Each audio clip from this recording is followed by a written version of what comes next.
আচ্ছা দিদার মেকানিক যে কোনো সময় বন্ধ হয়ে যাবে।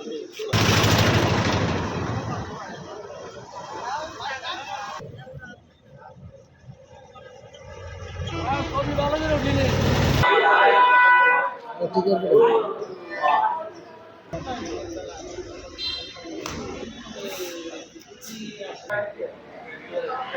এই গাড়িও সিরিয়াল দিয়ে পড়ে গেছে।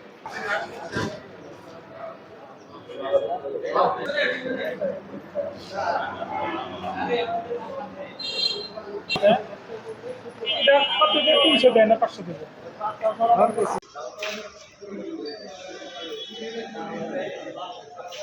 যে পাম্পে যায় তেল নাই, যে জায়গায় যায় তেল নাই, তেল ছাড়া তো এখন মানুষ চলতে পারতেছে না।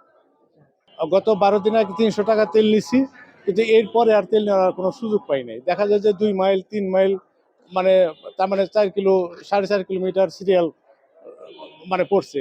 এত বড় সিরিয়ালে দাঁড়িয়ে তেল নেওয়া আমাদের পক্ষে সম্ভব হয় না। আমাদের পাম্পে অকটেন মোটেই নেই। পেট্রোল সামান্য ছিল, কাল দেওয়া গেছে। ডিজেল সামান্য একটু আইস দেওয়া গেছে। এখন আমরা খুব মহাবিপদে সংকট আছি। আজ আমাকে তেল আনতে গেছে, শুনছি অকটেন পেট্রোল ডিজেল 70,000 টাকা দিবে লিটার। যদি দেয় তাহলে আমরা ঠিকমতো পাবলিক দিতে পারবো, আর না দিতে পারবো না।